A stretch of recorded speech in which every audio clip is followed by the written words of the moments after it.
falar hoje então sobre exame físico e a biomecânica do pé. A aula vai se dividir em alguns temas para uma melhor visualização. Primeiro a gente vai falar sobre o exame do pé sem carga, depois falar sobre a região do tornozelo, a região do complexo subtalar, do complexo de Chopard e do complexo de Lisfranc.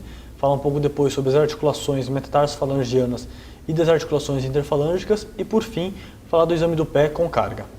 Bom, começando então pelo exame do pé sem carga. O exame do pé sem carga é realizado com o paciente sentado na maca, com os pés pendentes da maca e o examinador sentado também, o mais próximo possível dos pés do paciente. Nessa posição é possível observar o equinismo e uma ligeira inversão fisiológica que o pé adquire nessa posição. Então é importante observar essa postura do pé do paciente. Em relação à pele, então, é importante a gente observar por espessamentos, umidade, alterações de coloração, pigmentação, a presença de pregas no pé, presença de úlceras, edema, avaliar a temperatura e a presença de hiperidroses e anidroses, além das calosidades, verrugas e tumores que podem estar presentes no pé do paciente. Além disso, também é importante avaliar a sensibilidade cutânea, principalmente dos nervos safeno, fibular superficial, fibular profundo e sural, e também avaliar o suprimento sanguíneo do pé do paciente. Bom, começando então pela região do tornozelo, exame físico do pé. É importante observar nessa região por edemas, é importante a palpação e avaliação dos maléolos e do espaço retromaleolar, observar a amplitude de movimento dos tornozelos, lembrando que o normal é o paciente apresentar aproximadamente 45 graus de flexão plantar e 25 graus de extensão do tornozelo.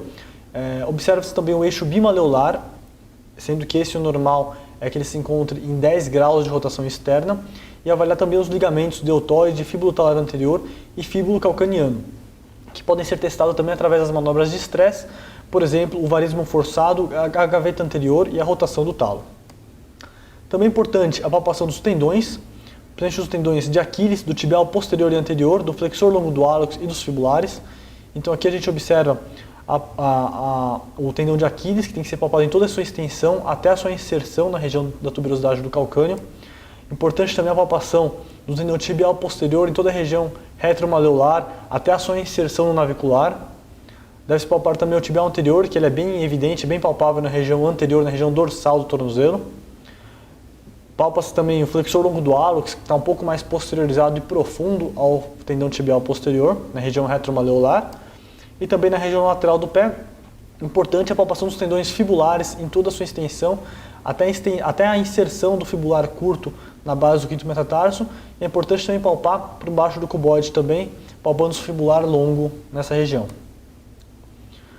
Na área do complexo subtalar, é importante a realização da manobra de inversão e eversão para avaliar a liberdade da articulação subtalar. E lembrando que a inversão aproximada normal é de 20 graus e a eversão é de 10 graus.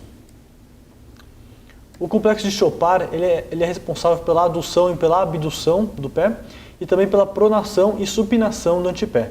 É importante nessa região, além dessa avaliação da mobilidade, se palpar a região da cabeça do talos, que é palpável na borda interna dos pés, principalmente nos pés planos, e a palpação também da tuberosidade do navicular, principalmente nos casos de suspeita de insuficiência tibial, de tendinopatia do tendão tibial posterior ou da presença de navicular acessório. No complexo de Lisfranc, então, ele é responsável pela flexão plantar e dorsal, pela supinação e pronação, que essa mobilidade é importante na estabilidade em terrenos irregulares, e também pela abdução e pela adução do antepé.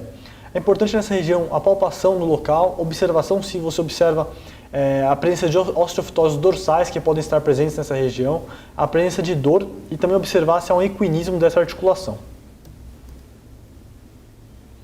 Nas articulações metatarsofalangianas, o normal é uma amplitude de movimento de aproximadamente 80 graus de dorsiflexão e 30 graus de flexão plantar. Nessa região é importante a palpação das cabeças metatarsais, muitos pacientes têm queixas de metatarsalgia, é importante essa avaliação. Avaliar a presença de calosidades plantares que indicam áreas de sobrecarga, que podem estar sofrendo uma sobrecarga mecânica na região, então é importante se identificar isso também. Avaliar a espessura do coxim gorduroso e também pode se realizar a manobra da articulação metatarsofalangiana atrás de instabilidade dessa articulação. Em relação às articulações interfalângicas, então, é importante o teste da amplitude de movimento dessas articulações, é importante se palpar os tendões presentes nessa região, ver se o paciente apresenta dor nos tendões, é importante observar por deformidades, como dedos em martelo, em garra ou taco de golfe, e observar se essas deformidades são redutíveis ou não. Infecções fúngicas na região interdigital também são comuns e devem ser avaliadas, e também a fórmula digital também do paciente, o pé egípcio, o pé grego e o pé quadrado também deve ser observada. Bom, finalmente então, no exame do pé com carga, a gente vai observar a posição relativa dos malelos tibial e fibular. A gente vai observar se o paciente possui aquele valgismo fisiológico do retropé ou se não, se o pé é varo, isso também tem que ser observado. É importante observar as relações do retropé com o médio pé e antepé do paciente e observar se o paciente tem um arco longitudinal normalmente formado ou então se ele tem um pé cavo com um arco longitudinal aumentado ou então um pé plano onde ele não possui esse arco longitudinal medial. Também é importante no exame do pé com carga a observação e a palpação das saliências ósseas do calcâneo, dos maléolos, da cabeça do talos, da base do quinto metatarso e das articulações metatarso-falangianas e das interfalângicas. Observa-se finalmente a marcha do paciente, é fundamental isso para ver se tem alguma alteração de marcha, e também avalia-se finalmente a mobilidade da subtalar, que pode ser realizada através da manobra da ponta dos pés, do teste de Jack ou do teste de rotação externa da perna. Aqui a gente observa então a manobra da ponta dos pés, onde na figura esquerda a gente observa o retropé do paciente com um valgismo fisiológico e quando ele fica na ponta dos pés, observa-se que ocorre uma varização do calcâneo. Essa é a mecânica normal de um pé normal que ocorre no pé normal.